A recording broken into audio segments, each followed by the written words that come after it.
Assalamualaikum teman-teman online, apa kabar? Semoga kalian semua tetap dalam keadaan sehat dan bahagia. Video ini adalah edisi khusus perkenalan diri saya kepada teman-teman semua. Karena sejak awal saya punya channel YouTube ini, saya belum ada upload video tentang identitas saya. Nah, kayaknya nggak sopan ya muncul di YouTube channel tapi nggak perkenalan dulu gitu. Nah, di sini saya mau berkenalan ya teman-teman. Harap simak baik-baik. Mungkin saya mau kasih kuisnya loh. Seneng kan kalau ada kuisnya? Kita mulai perkenalannya ya teman-teman. Nama saya Nova. Saya berasal dari Kota Tangerang. Saya adalah anak ketiga dari 3 bersaudara. Kedua kakak saya perempuan dan mereka sudah berumah tangga. Hobi saya menyanyi dan juga jalan-jalan. Kalau di Indonesia, saya seringnya jalan-jalan ke mall gitu. Nah, karena di sini mallnya rada jauh, jadi saya jalannya cuman keliling kampung sini aja gitu loh. Sambil lihat-lihat pemandangan alam yang alhamdulillah bagus banget di sini. Jadi bisa sambil refresh otak kita juga gitu. Nah, terus tentang background pendidikan ya. Saya adalah sarjana kimia dari salah satu fakultas swasta di Indonesia. Dan juga saya pernah sekolah public speaking. Karena dulu saya sejak SMA sampai terakhir saya masih aktif bekerja ya. Saya itu sering banget jadi MC untuk acara ulang tahun atau MC untuk acara formal di perusahaan gitu. Jadi sebenarnya MC itu hanyalah side job aja sih. Nggak benar-benar ditekuni banget gitu. Jadi kalau ada yang butuh dan kebetulan orangnya kenal sama saya gitu ya udah jadi biasanya menghubungi saya. Nah, kenapa saya sekolah public speaking? Karena untuk menjadi MC itu kita kan harus tahu teknik bicara seperti apa dan juga menyusun acara seperti apa gitu. Jadi pendidikan itu tidak sia-sia untuk saya. Saya mengawali karir di tahun 2004. Tapi saat itu saya belum lulus kuliah karena saya belum sidang. Jadi dosen saya ada tugas ke Jepang selama setahun. Dan ternyata beliau lupa kalau saya belum sidang. Ya udahlah, jadi daripada saya nganggur nungguin dosen juga yang entah kapan pulang gitu kan. Ya udah jadi saya iseng-iseng ngelamar kerja di perusahaan asing. Nah, jadi posisi yang saya lamar itu posisi staf biasa. Tapi saya nggak tahu kenapa saya ditempatinnya malah jadi sekretaris direktur. Tapi di situ saya nggak lama sih, cuma setahun bekerja. Setelah itu pindah ke perusahaan lainnya, ke perusahaan asing juga. Nah, saya maunya jadi staf biasa. Tapi yang posisinya kosong, sekretaris direktur, ya udah jadi masuk lagi ke situ gitu kan. Sebenarnya saya nggak mau bekerja di posisi itu karena tanggung jawabnya itu terlalu berat gitu kan. Ya tapi itu mungkin sudah jalan dari Allah seperti itu ya, saya juga nggak tahu gitu kan. Jadi saya uh, total bekerja sekitar 11 tahun di 4 perusahaan. 3 perusahaan asing, yang satu perusahaan lokal gitu. Di Indonesia kan saya total berkarir sekitar 11 tahun ya. Tapi di Austria saya sudah lebih 5 tahun di sini. Saya belum bekerja. Nah, kenapa saya belum bekerja? Apakah saya malas? Enggak ya guys, bukan karena saya malas. Tapi antara saya dan suami ada diskusi dan pertimbangan bahwa untuk saat ini saya jangan dulu bekerja gitu. Nah, kenapa sih kok saya jangan dulu bekerja, dilarang atau gimana? Nggak ada pelarangan. Cuma karena kami ada beberapa alasan tertentu yang akhirnya memutuskan untuk saya sementara ini jangan dulu bekerja. Jadi mungkin ditunda aja lah sekitar 5 tahun lagi atau bagaimana lah gitu. Nah tapi karena suami saya kan wira swasta, jadi saya pun ada bantu di administrasi untuk usahanya suami.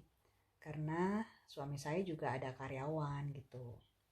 Nah, jadi begitulah cerita tentang karir dan pekerjaan saya di Indonesia dan juga di Austria.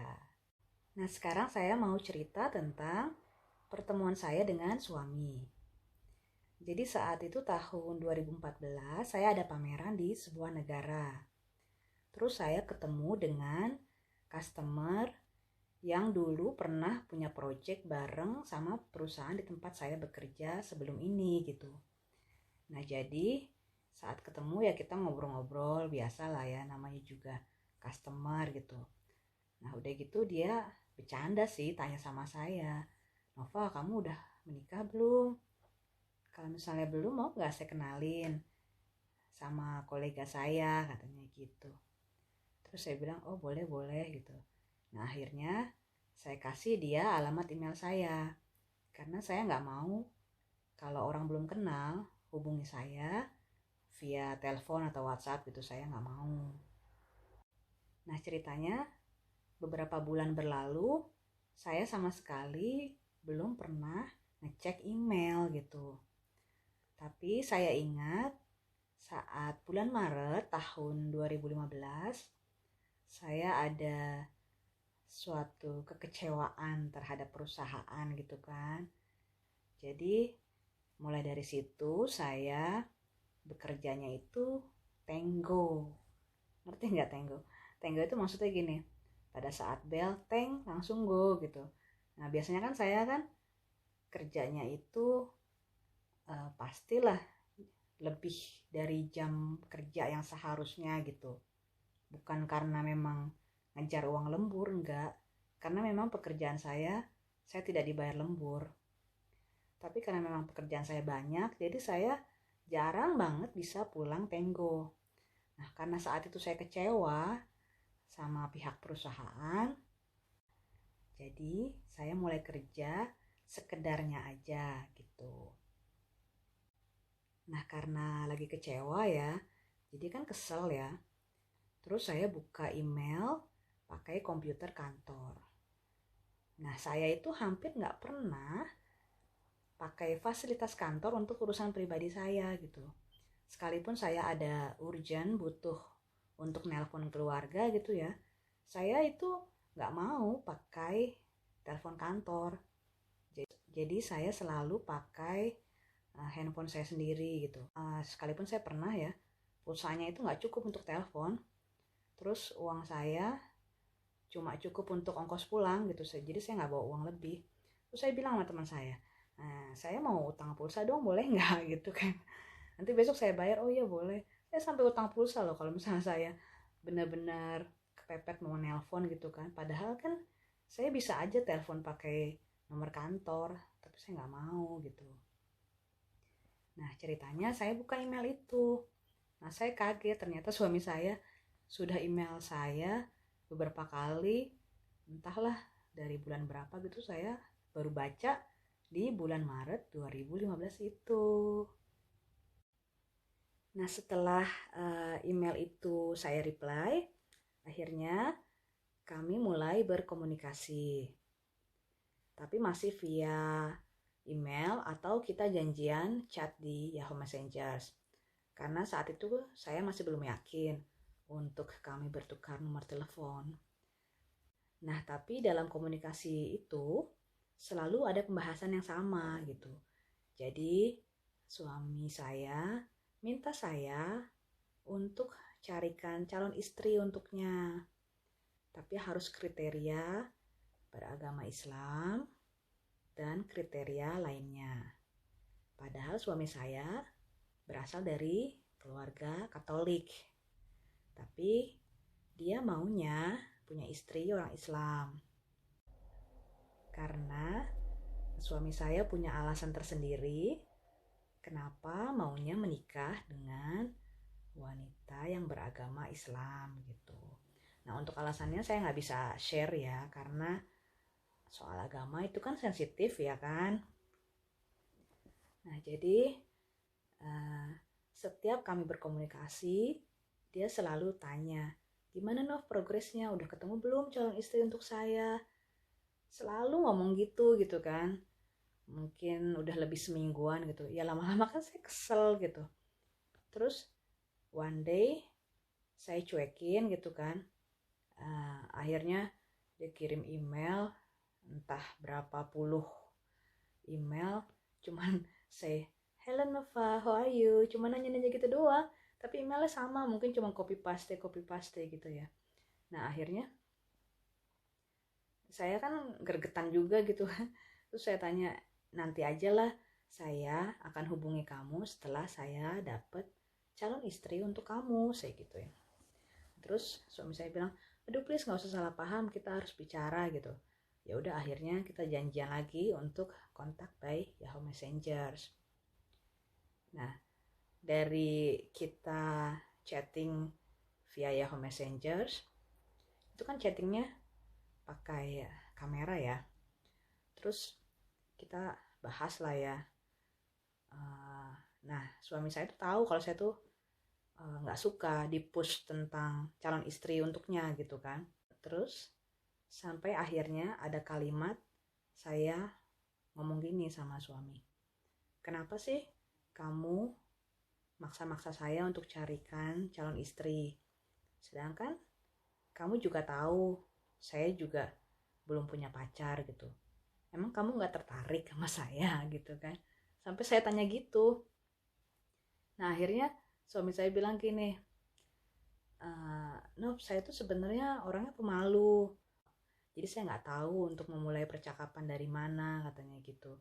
Sebenarnya saya minta kamu untuk carikan calon istri, yaitu hanya joke aja, nggak benar-benar serius gitu kan. Yang pastinya ya saya hubungin kamu terus ya, saya tertarik lah sama kamu gitu kan. Ya udah akhirnya kita baikan lah gitu. Lalu kami memutuskan untuk, oke, Nov, bagi kamu masalah nggak kalau kita LDR gitu? Saya bilang saya nggak percaya LDR. LDR itu menurut saya bullshit gitu kan. Jarang orang bisa berhasil dalam hubungan LDR. Lalu kan saya bilang sama suami, kalau kamu serius, kamu datanglah ke sini gitu. Nah terus suami bilang, oke, saya mau datang, tapi tunggu summer holiday ya. Ya oke. Jadi karena saya tuh nggak yakin aja kalau punya pacar tapi LDR dan juga belum ketemu sama orangnya gitu, kayaknya apa sih, bohong banget gitu kan gitu. Nah akhirnya datanglah suami saya landing di Jakarta itu tanggal 24 Juli 2015, itu hari Jumat malam. Nah karena landingnya malam, saya kan juga nggak kenal ya sama suami saya, jadi saya jemput suami bareng sama supir di hotel. Jadi saya ada booking hotel dekat rumah saya untuk suami saya. Nah terus pas saat landing, lalu kita ke hotel, saya atur check-innya dia. Terus saya pulang ke rumah sama supir hotel diantar gitu. Nah terus saya bilang sama supir hotel, besoknya jam 10 pagi jemput saya di rumah.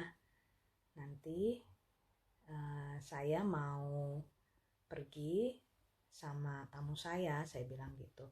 Jadi saya itu ada rental mobil hotel untuk jalan-jalan bareng sama suami saya gitu.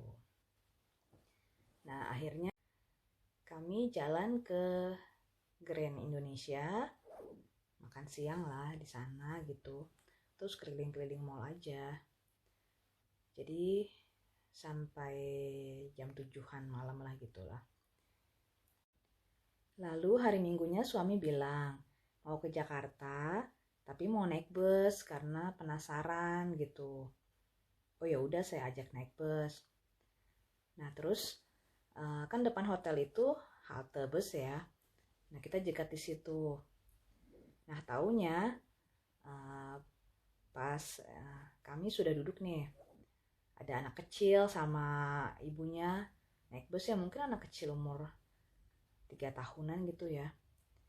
Nah pas naik ngeliat suami saya, langsung nangis kejer, tau gak? Ya Allah, jadinya kan saya nggak enak ya. Jadi anak teriak gini, mama ayo kita turun katanya gitu. Aku ngeliat hantu di sini gitu. Ya kan jadinya dalam bis itu kan orang pada ketawa gitu kan. Terus suami saya tanya, itu kenapa sih anak kecil kok nangis histeris ngeliat saya? Terus saya bilang, kamu mau saya translate yang sebenarnya itu anak ngomong apa gitu kan? Ya udah, akhirnya saya terjemahin. Suami bilang, aduh kok saya jadi nggak enak banget gitu. Nah akhirnya karena itu anak nangis nggak berhenti-berhenti, terus saya cari bangku kosong yang di belakang gitu. Nah akhirnya dapatlah bangku kosong, ya kami pindah gitu. Tapi memang dasar anak kecil ya, nah dia penasaran, ntar dia nengok lagi ke belakang nyariin, ntar pas ngeliat dia takut nangis lagi gitu. Ya kan salahnya dia gitu. Terus sampai ibunya pas mau turun ya, ibunya sampai nyamperin saya minta maaf gitu. Katanya anak saya nggak biasa ketemu orang bule, apalagi rambutnya keriting gitu kan. Terus apa ya, nah jadi kan saya nggak enak sama suami saya gitu. Terus saya bilang, maaf ya namanya anak-anak gitu, mungkin dia shock ngeliat rambut kamu kayak gitu gitu. Ya udah sih, jadinya pengalaman naik busnya itu yang jadi hal yang tak terlupakan gitu kan, lucu banget gitu, karena ada anak kecil yang takut. Nah waktu suami liburan ke Jakarta, saya belum dapat cuti dari kantor, jadi saya diizinkan cuti itu awal Agustus. Jadi waktu suami landing hari Jumat, saya cuma bisa temani Sabtu Minggu aja.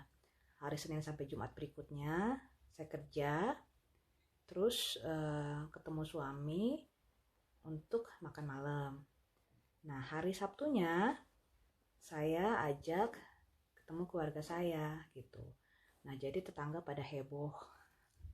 Saya bertahun-tahun gak pernah ajak cowok ke rumah, tiba-tiba yang saya ajak itu orang bule gitu kan. Padahal sengaja loh, saya datangnya itu pas jam sepi gitu. Jadi saya ngajaknya itu jam 3 sore. Nah itu kan sepi ya di komplek rumah tuh. Tapi ketahuan juga sama tetangga gitu kan.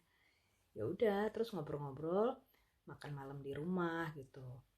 Nah terus hari Minggunya kami ke Monas. Nah, terus bahas tentang gimana sih menikah di Indonesia, seperti apa budayanya, bla bla bla bla gitu kan. Ya kita sharing aja gitu. Nah pada tanggal 3 Agustus suami bilang gini, besok kita ke mall yuk, kita cari cincin untuk tunangan. Saya bilang, serius kamu? Ya beneran lah, masa saya bercanda, katanya gitu. Ya udah, akhirnya besokannya itu kami berangkat ke mall. Kita ada datengin ya, kami ada datengin ke 3 mall kalau nggak salah di Jakarta. Nah ternyata nggak ada cincin yang ukurannya pas sama kami gitu. Jadi harus order dulu minimal seminggu sebelumnya. Nah tapi saya tuh ingat kalau di Melawai saya punya toko mas langganan yang juga jual cincin tunangan dan cincin pernikahan. Banyak juga modelnya gitu kan. Nah akhirnya kami memutuskan untuk ke sana. Nah, terus dapatlah yang pas gitu loh. Nah, inilah cincin pertunangan kami. Jadi kami ketemu cincin ini jam 3 sore. Nah, terus saya bilang sama suami, kalau di Indonesia biasanya untuk hal-hal yang resmi, kami tuh pakai batik. Akhirnya kami beli baju batik. Nah, beli baju batik juga di Blok M, yang murah-murah aja gitu. Nah, terus saya telepon sama kakak saya, nanti kalian habis maghrib siap-siap ya, kita makan di mall, saya bilang gitu, karena ada acara gitu. Nah, kakak saya bingung acara apa, udah pokoknya bilang aja sama keluarga seperti itu.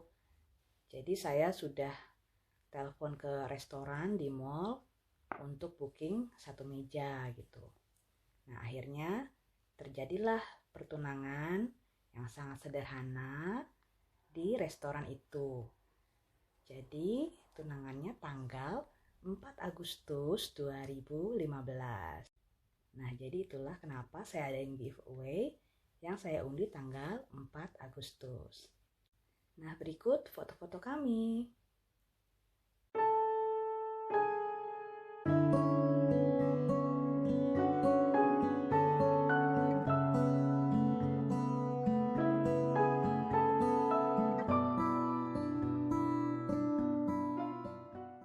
Nah, di foto itu saat kami bertunangan, kami lecek kan ya.